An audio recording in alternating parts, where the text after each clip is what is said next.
Hello friends, good evening and welcome again to Dhanmantra channel. दोस्तों, ये video मैं बहुत ज़्यादा लंबा नहीं करूँगा, संक्षिप्त में ये वीडियो है। लेकिन इस वीडियो के आगे की जो लाइनें हैं उनको सुनकर आप जो भी इन्वेस्टमेंट का डिसीजन लेना चाहते हैं शॉर्ट टर्म या लॉन्ग टर्म के लिए यस बैंक के काउंटर पे, उसके लिए आप अपने वित्तीय सलाहकार से अवश्य सलाह ले लें। देखिए, ये सारी वीडियो एक एजुकेशन पर्पस के लिए हैं, एक हाइपोथेसिस के बेसिस पे चीज़ों को पर्सनल लेवल पे एनालिसिस किया जाता है। आप उससे सहमत हो सकते हैं, सहमत नहीं हो सकते हैं। ये धनमंत्रा चैनल का एक अपना एनालिसिस है, अपनी एक सोच है।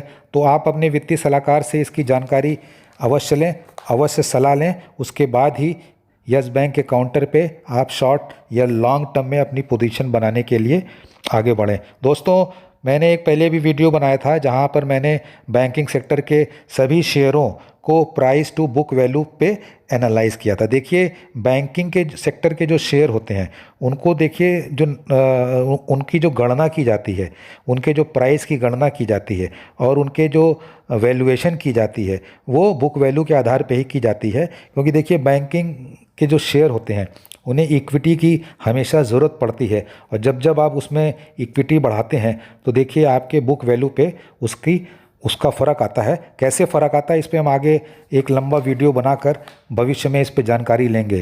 दोस्तों, जब हमने ये वीडियो में डिस्कशन किया था उसमें हमने Kotak Mahindra bank, HDFC bank, ICICI bank, axis bank, सभी बैंकों के प्राइस टू बुक रेशियो को देखा था। उसमें हमने देखा था कि सबसे प्रीमियम जो प्राइस प्रीमियम मिलता है वो कोटक बैंक और एचडीएफसी बैंक को मिलता है।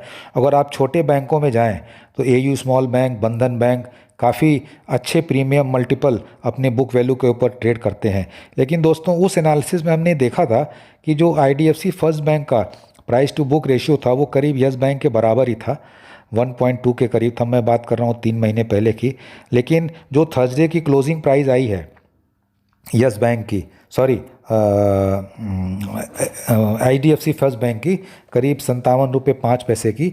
अगर आप उस प्राइस को उसके बुक वैल्यू से कंपेयर करेंगे आईडीएफसी फर्स्ट बैंक के, तो थर्सडे के प्राइस पे आईडीएफसी फर्स्ट बैंक का शेयर अपने बुक वैल्यू से 2 टाइम्स ऊपर है, जबकि यस बैंक का शेयर सिर्फ 1 टाइम अपने बुक वैल्यू का ट्रेड कर रहा है। तो क्या दोस्तों, इससे हम ये इन्फ्रेंस निकाल सकते हैं कि आगे यस बैंक के काउंटर पे एक कैचअप रैली आ सकती है?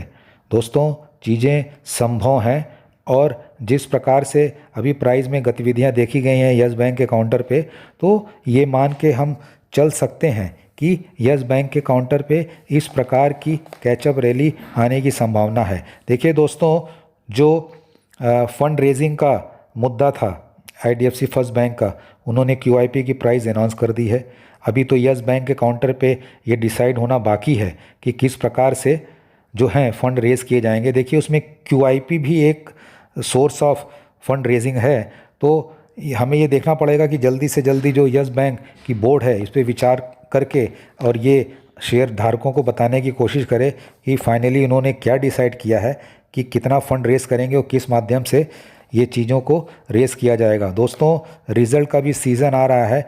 कई लोगों का ये कहना है कि जो आरबीआई की पॉलिसी अभी आई थी और जो सुप्रीम कोर्ट का डिसीजन आया है कि जो प्रोफोर्मा एनपीए थे वो आपको जो है दिखाना पड़ेगा, और उससे बैंकों की देखिए बैलेंस शीट और ये जो अकाउंट्स बनेंगे उससे फ़र्क पड़ेगा, खासकर बॉटम लाइन में। देखिए, ये चीज़ें तो सारी चीज़ें प्राइस्ड इन होती हैं इन द सेंस कि सभी लोगों को पता है कि किस बैंक का कितना प्रोफोर्मा एनपीए था और किस बैंक ने कितनी प्रोविजनिंग करी थी।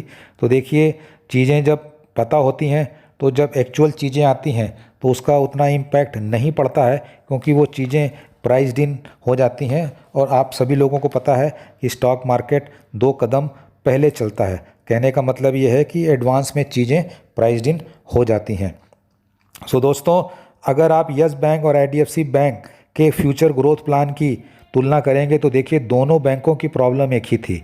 दोनों बैंकों के पास जो कॉरपोरेट बुक्स थे, इंफ्रा रिलेटेड बुक्स थे, वो काफ़ी स्ट्रेस थे। दोनों बैंकों का टेलीकॉम सेक्टर में एक्सपोजर था।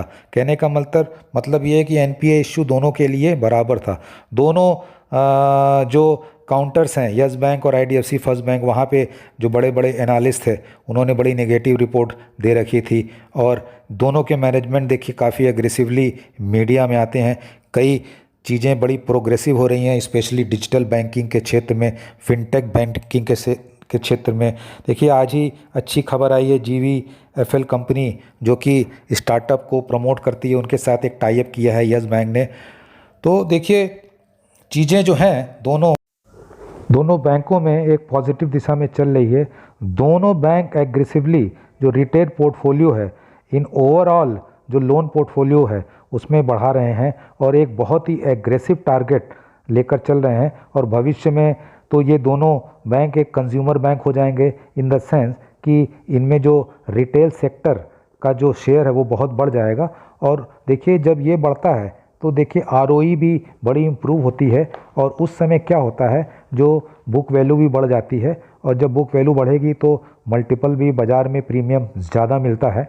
और तो ये चीज़ें तो देखिए भविष्य में है।